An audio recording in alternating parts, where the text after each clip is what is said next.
Okay, we're switching over now. Okay.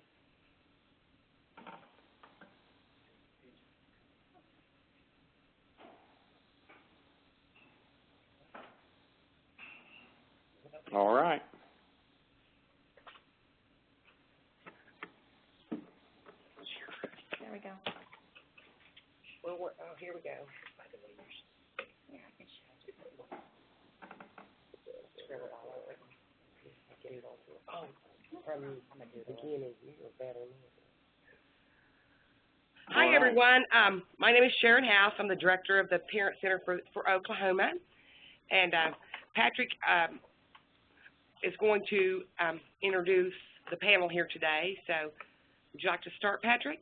Sure, thanks. Well, we appreciate everyone's time and your attendance. Welcome, everyone. Despite the weather and technology, we're going to pull this off after all.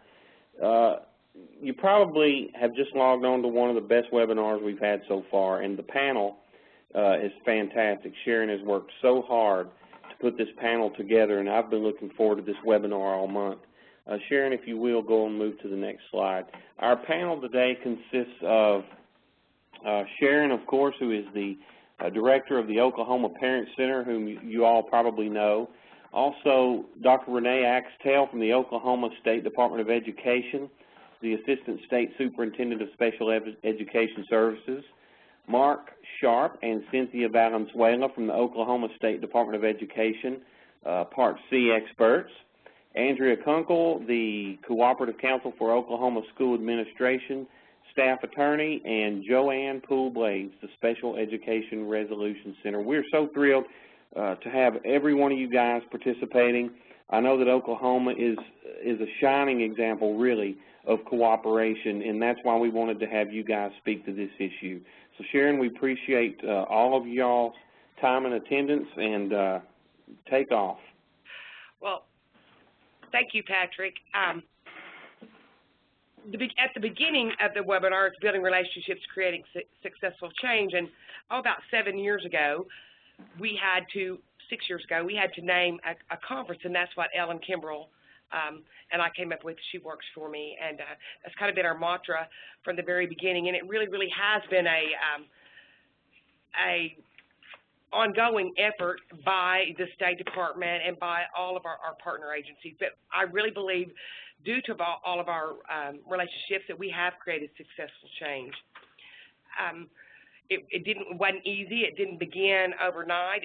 Anything worthwhile takes time. Anybody else like to add anything? Go to the next slide. Yeah. Okay. In Oklahoma, we have a huge amount of public school districts, 528, and we have, as of last week, 99,969 special education students. Our parent advising calls are, the data here are from July to yesterday, and 11.33% of our calls are referrals from Oklahoma State Department of Ed, which is, I'm just like thrilled about. That is a phenomenal number, and I think Mark and Cynthia and all of them can tell some of the scenarios why we get referrals from them. And would you like to say a little bit about that, Mark? Typically, when we have a call that a parent that's asking for resources beyond the IDA and are just needing that a parent to really call out and go beyond what we are typically consider ourselves experts for, that would be something we would refer to the Oklahoma Parent Center. And there's a lot of times when a parent's calling us and they're really wanting that one-on-one person just to go with them to a meeting, someone to guide them through from a parent's perspective. And it's really obvious at that point that our partners at the Oklahoma Parent Center are the ones that should be working with them. And they do have the advantage of going with a parent and just giving them that sense of reassurance that they're not alone in that process. This is Joanne Blades from the Resolution Center, and we manage the due process hearing system and the system for mediation, and we make a lot of referrals to the Parent Center. It's not really our responsibility to analyze questions for parents, and when parents will call and they'll want to know about services that we might offer to resolve their dispute, I can only go so far in explaining what services we have. And so where I see a parent who really needs the help of someone to really explain how something applies to their job, to their child, or really give them a little bit more insight in what they could do or couldn't do, I encourage them to call the Parent Center and talk to someone for some advocacy. And that way I know that I'm taking a parent who has limited knowledge and giving them access to learn a little bit more about their rights and how to approach resolving their issues. Okay, I think we're next slide.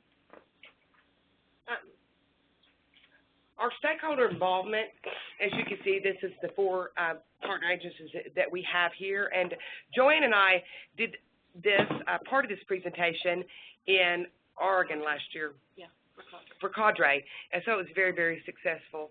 You want to talk about something about that, Joanne? What? Our partnership, just the stakeholder involvement. And okay.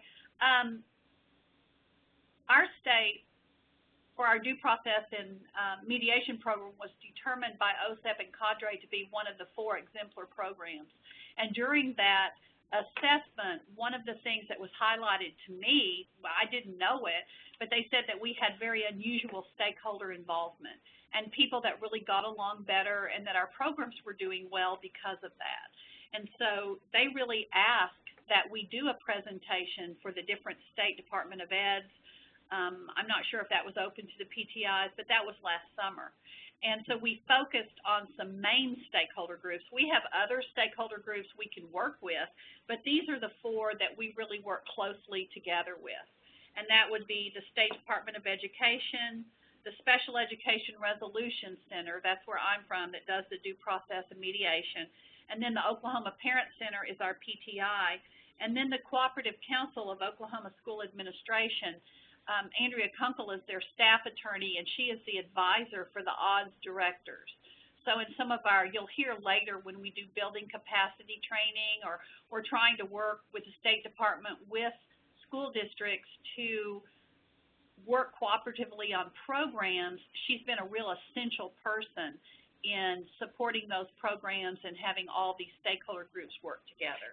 And ODS is an acronym for Special Education Directors across the state. And so Andrea is, which we'll talk about a little bit later, but we had amazing numbers for OSEP's on-site, and I attribute it to the State Department and to Andrea and Joanne and everybody working together. So she is so great to help us talk to the special ed directors about upcoming things and even our conferences, et cetera. So that's just a real benefit to us as a parent center. Next slide. Okay, now what y'all do? Are you going to start? Okay, in the challenges part, this is Joanne again, and I'm just going to start out, and people are going to kind of chime in when they have something to share, examples of what I'm saying. But we did not always have this level of cooperation. And we have learned some of it we did really purposely, and then some we look back to see how did this really happen.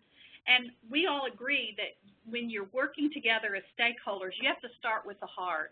You have to really care about wanting to have a collaborative relationship. If you go in trying to prove that, you know, the other side is demonizing them or saying those evil school district people, then you really need to stop and look if you're approaching collaboration with the right heart. But in the beginning, we had to make a conscious effort for system change. And Mark, would you like to share what we talked about today? Yeah, I'd like to say that 6 years ago or so that we knew a lot of ways for a system not to work, because we knew when I first came on, I went to a national meeting and they talked to me about PTI groups that were across the nation, and I thought it sounded like a great idea. And then they said, hey, you have one. And at that point, I really didn't even know. We hadn't collaborated. We hadn't worked together at all. And later on, even after we knew they were there, we really didn't have a collaborative working relationship at that time. So we knew we had a challenge in front of us, and when Sharon started working with us, we tried to really purposefully put our energies to how can we support each other and become a better system by using each other's strengths to help our parents, because we all have the same goals in mind. And I think that's the one main thing that we want to say is it takes work, and none of us are here forever. If someone leaves at some point, someone else has to take the ball and keep it moving, but we all know together we make a much stronger influence for our parents.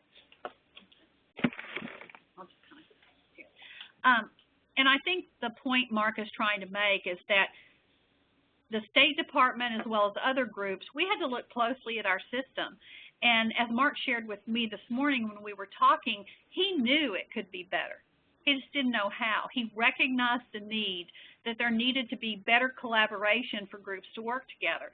And we had to really take the time to look at our system. Each group looked at their systems, and we could see, I mean, we recognized the personal identity of each group, and that each group is representing a different constituency, and they're going to have a different view, and that there's things that we're not going to agree on. But we can identify mutual purpose, and that's that we truly want to have the best system we can figure out to have. It's a really challenging process, but it's a goal. Lofty or not, it's something that we want to work together. And if we have once we've made commitments that we want to work as stakeholders together, we really have to walk the walk. It's kind of a matter of integrity, not personal integrity, but I mean, if you make this statement that I'm going to include stakeholders as the law would require, then you have to involve people. You can't just say, well, we're going to have a stakeholders, but, you know, we really don't like those people over there. And it's kind of a challenging, scary thing, but you have to walk the walk. You have to take that step to invite somebody else into your system. And that's not an easy thing for people to do. And it can be a frightening thing for you also. And we've gone through all of that. The first thing that we had to really look at is how was that done? And we had to really begin by establishing trust and safety with stakeholders. And we had to build a relationship plan and learn how to have polite disagreements. And Cynthia Valenzuela, she works with Sooner Start, but she had an experience in the early outcomes stakeholder process, and she's going to share that with you.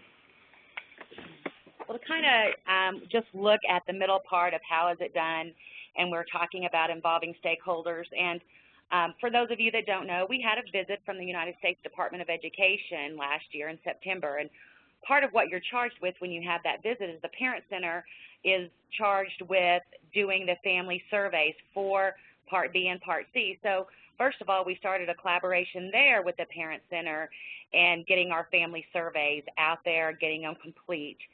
We had over 2,000 surveys completed. That is, so far, there's not been another state that's been able to hold a candle to the 2,000 parent surveys that we received with Part B and Part C. Typically, we get about 300 for both Part B and Part C. So that was the first place we collaborated. Over the summer months. And with the directors. And then the second piece of that is what Sharon did to collaborate with that is she wants to talk about that a little bit. Well, I went to it, well, first of all, it made it kind of humorous. I said to Andrea Kunkel, which will speak here in a few minutes, but she talked to the directors across the state because we made this comment that really to get a true reflection of the parents and their input probably wouldn't be best practice just to only use our data bank because we don't hear from happy families. And so she did go to ODDS, to our Director of Special Ed, and talk to them about that. And that was a tremendous help, instrumental in getting that. And then we involved our Disability Law Center, our Protection and Advocacy. And it was just all these agencies across the state were just sending data in. And we even had surveys after the cutoff date. So, and we're still analyzing that data. We have like 77 pages of comments from the online surveys. Yeah. We couldn't have done that. No. We could not have obtained those numbers without the collaboration. There is absolutely positively no way. Right. And so it was just best practice, and we did the right thing. Yeah, well, and we felt like with that being so successful, the second part of the OSEP visit requires the state to come up with an area of focus to improve upon. So in Oklahoma, Part C lead agency is Department of Education, so that gives us a little bit of an advantage. So we chose early childhood outcomes. And we were charged, of course, to bring a group of stakeholders together. And I'm primarily work in the Part C program, but I oversee the 3 to 5-year-old program as well here at the State Department. And so I was kind of charged with putting this group together. And so I had a lot of Part C contacts, and so I kind of randomly picked some Part B contacts. And I asked some of our other coordinators that work in Part B services for people. And so at our first meeting, we had a lot of Part C people show up, but we had fewer Part B people show up. And so what happened is Andrea, of course, we're mentioning her again, she offered to find some people for Part B to come along. And so she probably added maybe 6 or 7 members. Then I asked Sharon from the Parent Center to add members. And so we had an overwhelming response. After the word got out, people started calling me and asking me, can I be a part of this group? Can I be a part of this group?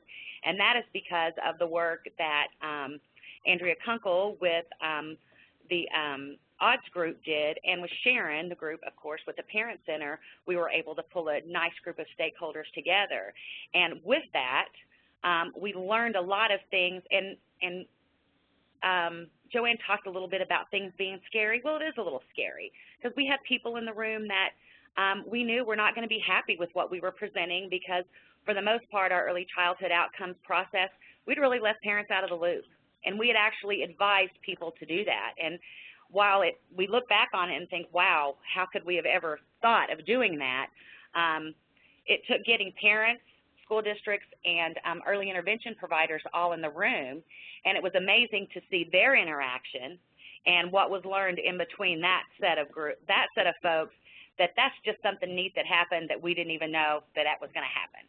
So that early childhood outcome group or stakeholder group is successful due to the partnership that we're talking about today. Okay, the third part of that slide is how do we keep it going? And in keeping it going, we want to emphasize that this isn't just a partnership we're building between certain people that represent agencies. We really want it to be in the broader context. We want the Oklahoma Directors of Special Education to build trust with the State Department, to build some trust with the Oklahoma Parent Center, to build trust with CERC, so that we can ask each other's questions instead of guessing what the other's doing and trying to see what evil intent, to be able to be comfortable enough to call up and say, you know, we really have some concerns about this, and this is something we're worried about. Because that's what we want to do, is we have to address each other's concerns and roadblocks. For instance, we've been working on a project in Oklahoma where we're increasing parental involvement in the schools. And that's really a scary proposition. And we got schools together and said, what scares you about this? Well, of course, we could predict their answer would be they're afraid that it's going to become a gripe session, that they're not really sure how to handle that, where to go, at what level are they comfortable with. And we understand that too, because we've had to work with people that way. So it's sort of incumbent upon us through our trust and relationship to help them address those roadblocks. And as we assist them to do what we can that addresses their fears, so they will help us address ours. And how do we keep it going? We have to continue to proactively build relationships. They just didn't happen. We have to continue to step out on the limb and trust the other person and really have their back at times. If they found out somebody was talking smack about somebody else behind their back, you're going to ruin that trust. And so I think we have, within this group of people, developed a relationship of respect for those people professionally. And we have to continue open to new visions, because we find that we may think we're going to try something one way or the way it's been, and we have to open up that it could be done in a different way and give it a try. And as we do that, again, we're all doing it for that common purpose of really trying to make our system effective. And we have to stay, focused on trying to serve that child and in a way that people can come together collaboratively. We believe that's what the IDA meant, is for those IEP team decisions to be consensus, which means people are working together. But we've really not done a lot to build those type of collaboration skills, so we focus on that. And we work hard to protect what we've built. Once you've built it, you can't just think it's there. It's ongoing. So any decision we make, like at my center for due process or for mediation, I know that the odds are going to be looking at that. What are they doing that for? Why are they doing it? Oklahoma Parent Center, the State Department, we're all trying to meet stakeholder needs so that we're all on the same page. And we're not saying that it's a group hug. It's not. But you can, through healthy dialogue, come together to really discuss the issues, but there has to be a level of trust that if I'm going to help you, you're going to help me. And I don't mean to give in on their way, but just to listen, to understand their needs and concerns, and to brainstorm about how people could work together and mutually satisfy those stakeholders that are coming together. Okay, next page. I wanted to add, when we wrote the last federal grant, I was so surprised because we had probably 100 letters of support, and a third of them were from public schools. And I think it's just, for me, it's being known as being fair, and it's not, because I get after schools. I'll be the first to admit I do. I mean, when it needs to happen, I can get after schools. But I think it's just to be fair, and that's, I guess, this my mantra on that is to humbly try to do the right thing for the child. And Joanne and I have known each other for years and years, but the thing our conversations always have come back to is how can we improve a child's quality of life. And I think that's kind of what's happened with this group that we have here today, is the focus is not on really parents or professionals, but more on improving a child's quality of life. The bottom line is, how are we going to do that? Next slide. Did you want to? Are you sure? Okay. Most of the time, with our 96,000 kids or 99,000 kids, we really get along pretty well. I mean, we do have disputes. We'd like to see changes in different areas of law. Each one of us have our own opinion about that. But mostly things go pretty well, and we leave authority with the IEP team. But we do get reports. For the next slide, we see reports where parents call and they say they feel they're outnumbered and that people aren't working with them. And we also hear from schools that they have parents that just cannot be satisfied. And so we have those same type of complaints. We're not saying they don't exist. But what we really want is for kids to be happy and learning in school. And so we all want the same thing. And that's where our mediation programs, the kind of capacity training that we're doing with our stakeholders, is trying to help people build better collaboration skills. This is Renee Axtell, and I am with the State Department. And one of the questions that we have to constantly ask ourselves is, where do we want to spend our time? Do we want to spend our time working together collaboratively to improve upon services for kids with disabilities and for families? Or do we want to spend our time fighting with one another and losing focus of why we really all came to the table?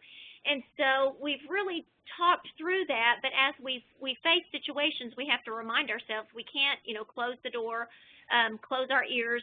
You really have to be proactive about things and get in front of it and take care of the situation up front so that you're spending your time in a very preventative measure versus at the back end where you're trying to clean things up. Okay. What you're looking at now is the cadre continuum, and I'm not sure if you've ever seen this before, but the cadre is the Consortium for Appropriate Dispute Resolution in Special Education, and they are the federal contract with OSEP for mediation and for early intervention. And they have drafted this continuum, which I think really says it all, is where do you want to spend your time? And that's really what you have to look at.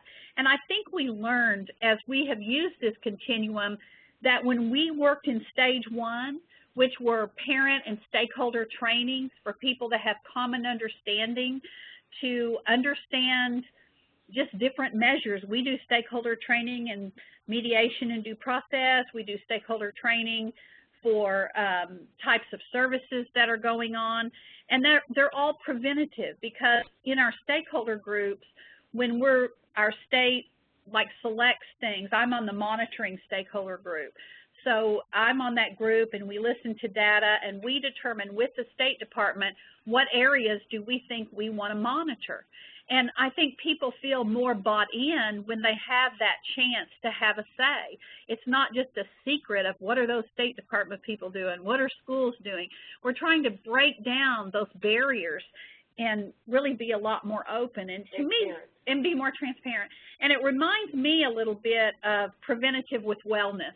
We talk about that a lot, that what do we want to do? Do we want to have the best doctors that can give you a heart transplant? Or do you want to focus, still have good doctors to do your heart transplant, but do you want to focus a lot of health in preventing heart disease? And that's kind of the way we are. We feel like, I feel like we have a good due process system. We're always looking at ways that we can help people resolve disputes, because that's what our stakeholders want. They really want to resolve them when they occur. And so we do a lot of prevention activities to really try to help people work it out right there at the IEP team meeting or soon after. That's really our ultimate long-term goal, and that's where we want to spend our time. We may have a good due process system, but we want to spend most of our time and money in prevention activities so that people are truly collaborating and getting along. To ensure that we have that we're communicating effectively with each other, that means that we're a part of each other's groups. The Oklahoma Parent Center is part of the OSDE IDEA Part B advisory panel. They're part of Part C, various Part C stakeholder groups. They're on our RTI and our routine.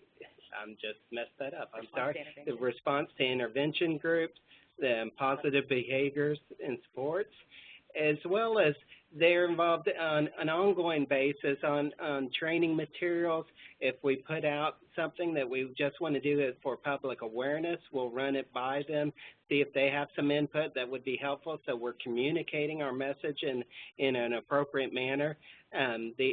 I attend, as well as Cynthia, and many of our special education staff attend the Oklahoma Parent Center Conference, and that's an opportunity we're very thankful for. It gives us an opportunity to meet with parents and really get that input. Sometimes we get insulated from just our parents in the field, and that gives us an opportunity to get back to those things that we miss so much from being in our local school districts.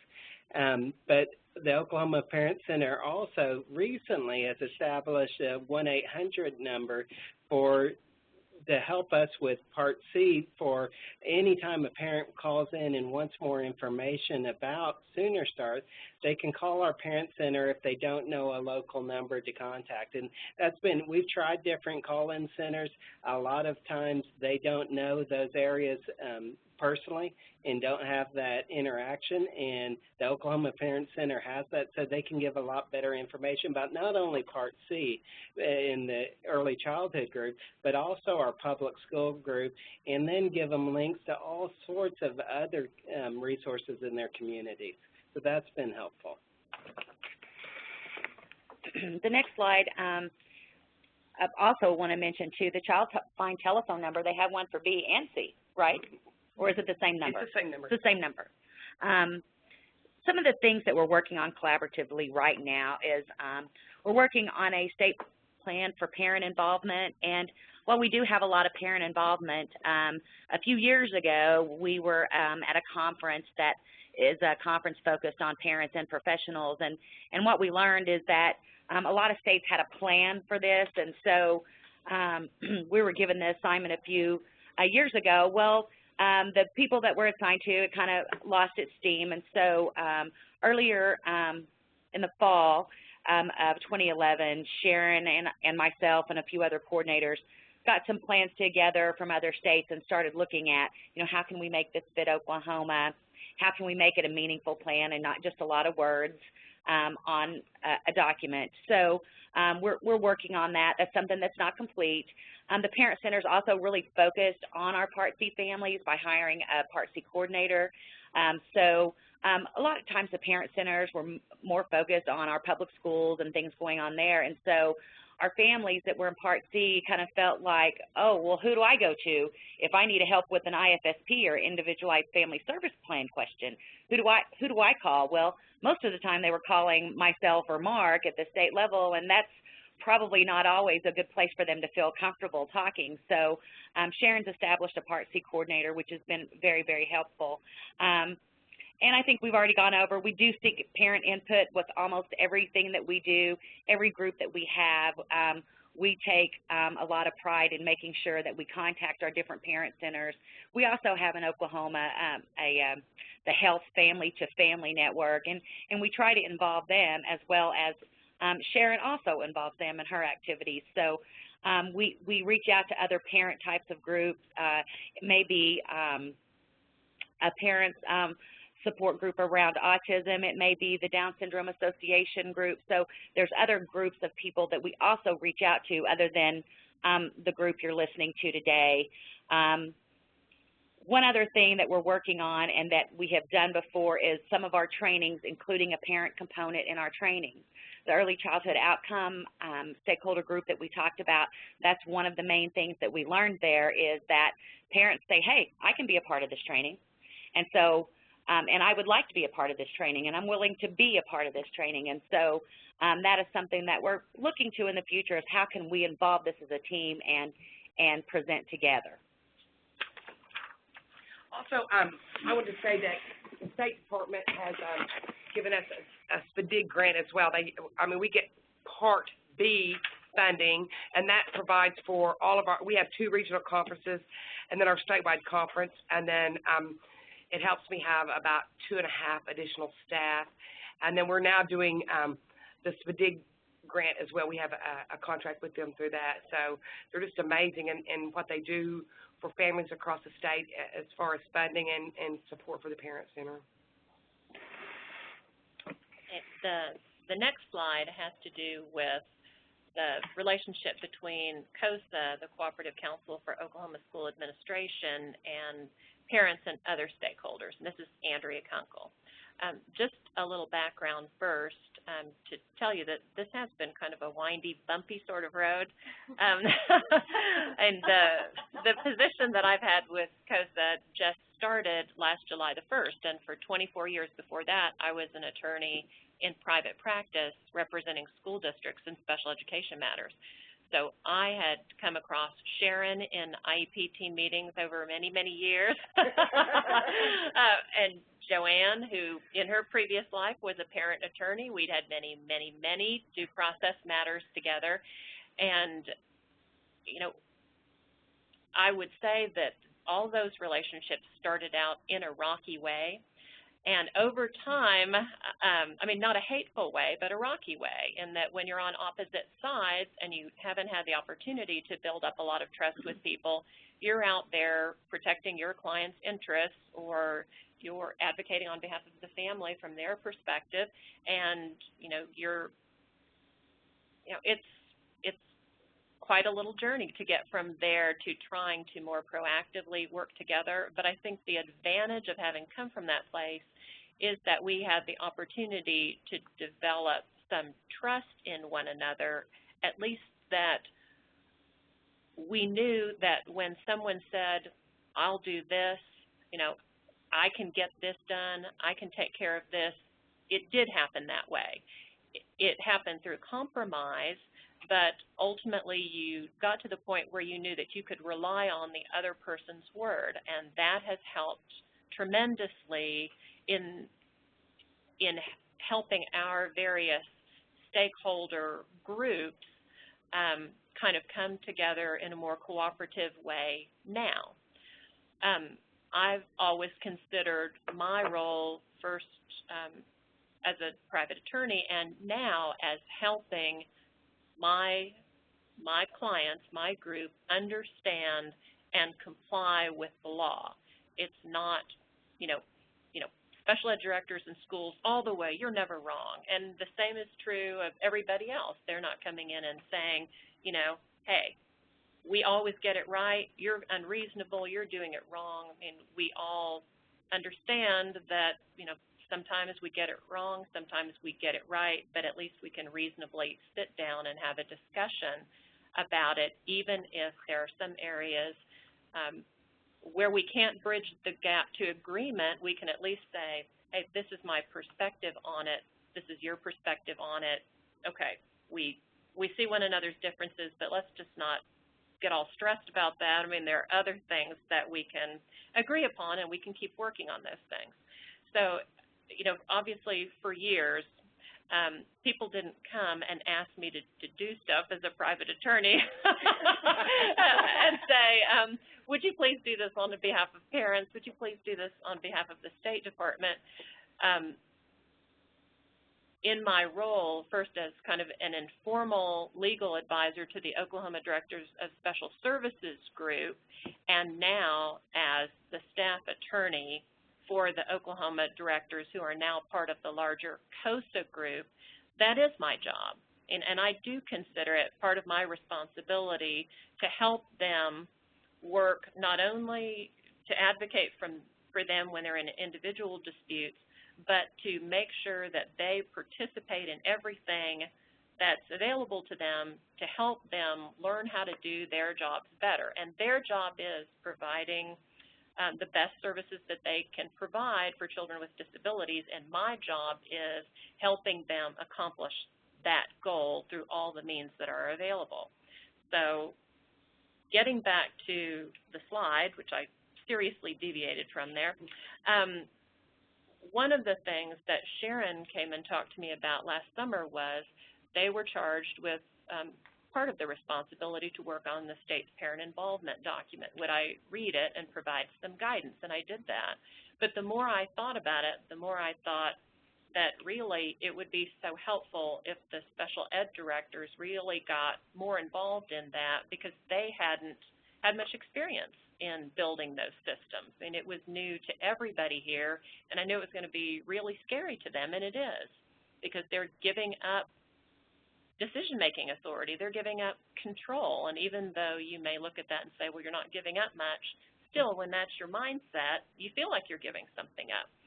So one of the things that we're doing is establishing, through the Oklahoma Directors Group, our own model parent involvement process, where we're inviting parents from across the state and school special ed directors from across the state to sit down and try to brainstorm ideas about, here's some things, schools, that you can do to try to support that guidance that's coming from the State Department of Education. And if we can do that on a state level, I think it will be less scary for them to do it individually, because we'll be able to be another resource for them to look to. On the conference sessions, this was a great idea that came from Sharon and Joanne, suggesting that it would be a good idea if the Oklahoma Directors of Special Services provided some directors and discussed some topics at the recent Oklahoma Parent Center conference that would be of interest to parents. And Joanne had suggested that a director talk about response to intervention, and we had a very experienced director who spoke up right away and said she'd be thrilled to do that. And then a group of us decided, too, with Joanne's great assistance, to talk about beginning to put in place a parent involvement system in districts. And we developed a little survey form and some materials that were based on what cadre put out, and got some feedback through that conference. And then Sharon's group and Joanne volunteered to put that survey out to all of the Oklahoma Parent Center's contacts, so that we could get some additional guidance about what parent perceptions were about areas of need, and what would be good ways of spreading the word about parent involvement. And we're thrilled to have that, because since this is so brand new to us, otherwise we're just going to be kind of fumbling around doing what we think is right, that, you know, we would just be doing that based upon our own input, and we need a lot more perspective on that to do the right thing. Sharon mentioned the parent survey. I think it's interesting to point out she did say, I mean, very rightly so, you want some parents who are going to say good things too, and not just parents who have called the Oklahoma Parent Center. So we were, you know, good point. So it was not a problem to go to the directors and say, you know, Encourage your parents. right, please encourage your parents to return these surveys and, you know, have a nice broad picture of what the parents perceive from their schools, because not every parent, by a long shot, perceives that their child services are poor. On the next slide, I talked before about the requests that were made to go to the Oklahoma Parent Center Conference just at the beginning of this month and make these presentations. And as far as I know, that is not something that had been done for a long time. We weren't sure of the kind of reception that we were going to get, but we got a great reception. And we had people who attended. The discussion was all very cordial. People were very interested in the topics, and you know, we're looking forward to continuing that. And it wasn't a matter of twisting anybody's arm to get them to come. I think part of the issue is that if you haven't been asked before, yeah, you know, you're like, well, okay. But once you do it, you just think, well, of course, that makes perfect sense. We should do this all the time. And so, you know, once we kind of got over that little hump, now it seems as though, well, certainly, let's make sure that any director who wants to do that gets the opportunity to weigh in, and there may be some other topics of interest that different directors think they have special expertise in that parents would be interested in. So let's just have a little give and take, and next time we can talk about something different. Two, in working with the State Department of Education, I think, you know, naturally in the relationship between school districts and the state, there's going to be tension because you are all worried about compliance and, you know, monitoring, and worried about people coming in and telling you that you're doing it wrong. And part of what we're trying to do there is to have more open communication, where if we don't understand something, instead of it becoming more of a difficult conversation, well, why didn't you tell me? Instead, it's more of a proactive, can we have a continuing dialogue where we're all kind of sharing information? We won't come in and yell at you. We won't expect you to tell us something on the spot. If we kind of tell you what's on our minds, can we just talk about, you know, have some give and take and talk about, you know, what you're thinking about it, so that we'll all feel more prepared. So I think we've tried to do that across the board. You know, and I can't say enough good things about having the Special Education Resolution Center and the mediation aspect. We don't have huge numbers in due process in Oklahoma. We really never have had huge numbers, but it's great to have the option of just a reliable mediation system with people who know a lot about special education coming out to provide that service. There's a lot of trust in it, both from the parent's perspective and the school's perspective. And so I don't think twice about suggesting that a school that's in a dispute, just contact Joanne. And you don't necessarily need an attorney for that. Just call and see, you know, if the parent's agreeable to have a mediator, have them come on out. That's just been a great way of getting to the bottom of dispute, because I think our overall role is we're going to have disputes. We're always going to have disputes, no matter how well we all might get along, but we need to have a system that can deal with those issues when it comes up, because there's nothing that ruins a relationship like some nice litigation. Okay. And I have something to say that I wanted to add to that as Andrea was talking. This is Joanne again. And when the Parent Center had their conference and invited these parents, and we talked about schools coming, one of the main reasons we did that is because we wanted to start modeling good parent-school relationships. Because think about it, what do people talk about? They talk about the nightmares, Or do you know what happened in this district? Did you hear what happened over there? But how many people go around and really hang the banner and say, they're doing a great job with my child? And so we wanted to have the dialogue going both ways. We're not trying to cover up if there's a problem, but we want recognition for the good things that are happening too. And so as part of that, the Parent Center came up with an idea of having schools nominate the Parent of the Year and just draft up things about somebody they thought was an outstanding parent. And that was a really fun process. And I think she had so much fun with it, she's going to have the parents nominate an administrator or of the year and really start giving people pats on the back for doing the things that they're supposed to be doing and making it work, instead of always focusing on the negative, because we spend so much time nationwide in special ed demonizing the other side. Those evil school district people, those evil parents. Well, you know, we're just human beings.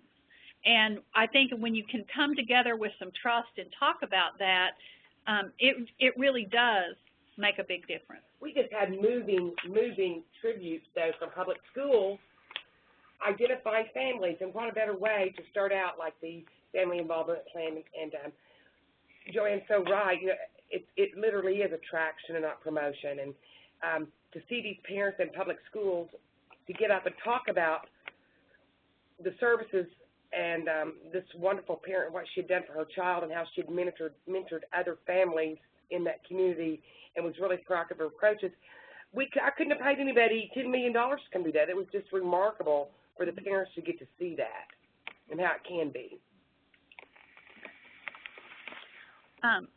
Well, this is Joanne again, and I'm from the Special Education Resolution Center, which is part of Oklahoma State University. And while we do due process, we also do mediation, and we do a lot of activities that are not actually required under the IDEA. But one of the first things we did when we developed our center was to develop a stakeholder group.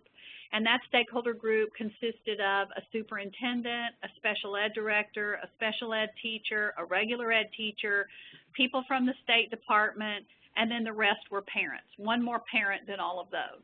And we just said, what is it that you want? What do you want to do? And, of course, we talk about the due process rules and how the system's going to be regulated. We don't have any authority to make change, but we have the platform to really discuss it and bring those issues to the State Department. And all in all, they've been, very receptive to it. And during that process, we asked them, what is it that you need?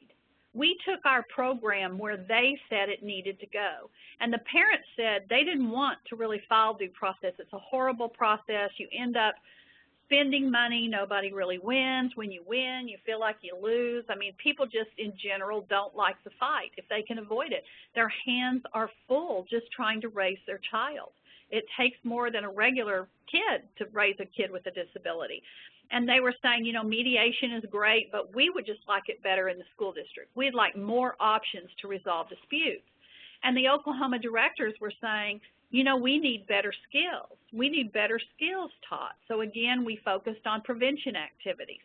So while we do maintain a program for due process and a program for mediation, which is required by the statute, we offer facilitated IEP meetings. But we regulate. It's not just like having an advocate. It has to be almost like a mediation, except there's not really a problem. It's just that the parties can't communicate enough to get an IEP. Then we also do facilitation during resolution sessions of the due process. So we try to facilitate whatever it takes to get people to sit down and engage in healthy dialogue. So one of the things we started working toward with the State Department were training initiatives that would build the capacity of people, parents and school district personnel, to really build good communication skills so that they could collaborate and actually try really hard to reach consensus in those IEP team meetings. Consensus is the most difficult form of decision making because the idea is that everybody comes together. So we want to focus on building those skills. And the Oklahoma Parent Center, they have been great at every state and regional conference that they have. They've invited us to come, and we were doing the cadre PowerPoint on interest-based negotiation and really talked about how to present to the school. your positional demand, but why you were demanding that, the interest, and ask if there were other ways that the school could address those interests. And those trainings were always very well received. We went on then to develop a more complex training system, and in developing those materials, the Oklahoma Parent Center partnered with us with funding and paid for part of the funding of those materials because we all have an interest in having better training. And so the Parent Center wants people at the schools to be trained. The Oklahoma directors and the administrators want people at the local districts to be trained, because we know that if there's a dispute that arises at that IEP team meeting, the quicker you get to that dispute and the quicker you have healthy dialogue to try to resolve it, the less it's going to escalate into a festering problem. And the more efforts are going to be spent on serving that kid instead of fighting it. We want to put the parent and the school together against the problem. We don't want the parent and the school against each other. So we strive really hard to do with that, and the Oklahoma Parent Center has really partnered with us. We're currently in the process of locating parent support groups that will do some module training that we have. The training that we're doing is called Engaging and Challenging Conversations, and Andrea Kunkel from COSA has been very instrumental. COSA is actually supporting our training with the school districts. And that has really been wonderful, because if I just put a training out there, I always joke and say no administrators would come to a training on how to be nicer to special ed parents. I always make that joke tongue-in-cheek. But if they know that COSA is saying this is a training that would really help you be better at working on collaboration and consensus, then they're very accepting of that. So it's important to me to partner with them, because our programs will be utilized if they're marketed through the right people. Because if I just come up with a program and say, here, do this, they may not have any interest or reason to do it. And all of this training, while we have, you know, a normal rate of due process for a state about our size, we have about, in the past, we've had somewhere between 30 and 50 due processes requested per year. But we've never had less than 30, except for 1 year we had 29, but I'm rounding that up. We've really never had less than 30. This year, we have only had 4. And we really believe that part of it is because we're building trust with all the stakeholder systems, and that parent groups, where it be protection and advocacy, whether it be the Parent Center, the parent groups that are involved around our state, they have faith in our program, so they call and say, please help this parent resolve this dispute. And the school districts are not afraid to call. They don't really want us to come and resolve every problem they have. And I always say, I don't want to. We have 528 school districts. I don't have the funding or the time. But if you have exhausted all your resources and you need that additional help, we're going to be right there for you to try to work this out so the parent and the school can continue to work effectively together. And so it's really, we believe that it is the reason that our due process numbers have so drastically dropped. Our mediation numbers have not, and our calls for assistance have not. But I am noticing a larger number of school districts that just call up and say, Joanne, I'm having a problem with a parent, and I'm really not sure how to handle this. I just feel like it's going to blow up if I don't handle it right. Can you give me some suggestions? And then we move from there. If I can help them come up with strategies to do that on their own, great.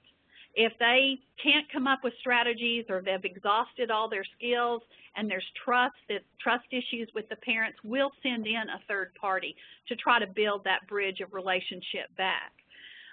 So we've seen some, difference really in our data. I mean, it's really been shocking that things, it's not like it's going better, but things are getting resolved sooner and earlier and to the benefit of parties. Now, we still get calls. I mean, we're not devoid of calls, and I'm not trying to say we don't have problems, but we continue, that is our job, to continue to help people be in better dialogue and work it out. We also, are we on next slide now? Yeah, we probably need to go. Okay. We've worked, cadre worked with all the agents, CERC, Special Education Resolution Center, has worked with all the different different agencies, on the parent involvement plan, and we do strongly support that cadre continuum. That was on a slide you saw earlier, and it's available at the cadre website. I don't know what their web address is, but I always go to just Google and put in CADRE and look for the one. It's a direction service site, and they have a lot of really good information there, and their goal is also nationally for OSEP to try to help resolve disputes and get parties working together. CERC attends a lot of joint planning meetings with OPC and with other stakeholders. I mean, we had a meeting to plan this PowerPoint, you know, of how did we want to share this. So we try to reach out to others, and if there's a way that I can address their concerns, I want to be there at that meeting to try and help. And we do give referrals to Oklahoma Parent Center. I talked about that earlier. She gives referrals to our center when they have advocated for a parent and they're hitting some kind of wall which is preventing them from going forward. Okay, you're on. Next slide. We'll go through these pretty quickly. I think actually we've covered all of it, a lot of this. Well, let's just go. We'll just summarize it. Okay. Program is utilized when it meets people's needs, and I think that's what we have to come to as a consensus, is that we all agree that we're going to try to meet most especially children with disabilities needs, and that's always will keep you on the main focus. And in the past, I think sometimes we'll develop a program like say, oh, I think this would be a great way. Like if I did an IEP facilitation program and said, okay, here's how it's going to be run in your district. It's not going to be nearly as effective if that district doesn't agree with the process. Everyone has to come together and agree with how it's going to take place. But when it does, they all support it, and because it meets their needs and they all utilize it. And if you're not working together, then you're working against one another, and that's never been my intention as director, which I've been director for 5 years. And so I know that I wanted to see change, and we talked about that for years with many of you about changing the culture and getting it done faster and building a culture of helping one another. And just what's happened because of that is, like we talked about earlier, is our parent survey numbers and drastic reduction in due process hearings. It's remarkable. Next slide. Yeah, okay. I think a key to all this is remaining flexible, and I think we've all spoke about that and the importance of that, and it's a trust issue, and not losing, like Joey said earlier, talking about somebody's back. It's just simple stuff, what you learned in 7th grade, what not to do, basically. And don't be afraid to invite others into the collaborative process. I know Joanne had me do that. I mean, talking about that, she took a big step and invited some people that were known as being adversarial to sit on her advisory council. And I invited these very people to the conference, and they made wonderful donations of speakers and different things to us. So there is some truth in that. Yeah, they're no longer fighting our programs, but they're working more collaboratively with us. Absolutely. I mean, we were allowed to use translating equipment and all kinds of things. So it really was best practice to do that. And lastly, we never thought we would be here, and I think Dr. Axtell said that best the other day. Would you like to speak on that? Just how we all got to this place. I really never thought that it would be as beneficial to me as it has been. And I think probably the biggest lesson we've learned from everything that we've done so far, and certainly by no means are we where we feel like we've got it all together and we don't need to do anything differently. But I think one of the things that we have learned is that when we come to the table and we invite all stakeholders to the table and we sit around, as long as we keep our attitude in check and remember the reasons why we are sitting around the table, it's just amazing the doors that open up for our children with disabilities and the things that we can do for them. And if we don't keep those attitudes in check and come in and be negative or adversarial, then we're creating obstacles in improving services for kids with disabilities, and that's certainly something that we want to ensure that we're continuing to do. Okay, that is basically the end of our presentation. Does anybody have any questions? No questions? Patrick, are you there? Yeah, we're on. Any questions from any of the attendees? I have a couple who are muted. We have a couple who are muted. We're unmuting them to give them a chance to respond. Okay. Okay, any questions from any of the attendees? No? All right. Well, thank you all so much, particularly you panelists. That was every bit as good as what we expected. The contact information for any of our panelists can be found on the final slide if you'd like to call or email them with any questions or additional comments you might have. And again, we thank every one of you. Just what a fantastic presentation, and we can't thank you enough for your time and all the preparation that you put into this. And if you do have any further, questions or comments or anything, any of you can always contact me, and we can put you in touch with whoever, can help you the most. Now, don't forget to join us again next month for our Region 3 webinar. We have these monthly around the 20th, and I don't have the list who will be presenting next month. Yeah, I think it is Gina. Gina in Alabama. Yeah, we'll be talking about, is Gina diversifying funding, and that's going to be a good one as well. So, one more chance. Any questions, any comments for any of our panelists? Patrick, I want to add that they can call. We have their websites listed there, and they, or if they want to call me directly too, I can give them their contact information via telephone and things. I know any of the panelists would love to speak with anybody that has questions. Right. Awesome. Thank you very much. Okay. Well, again, thank you all for your attendance. Particularly, we thank our panel for all your hard work, and we will see you again next month. Thanks. Thank you. Bye, Sharon. Bye.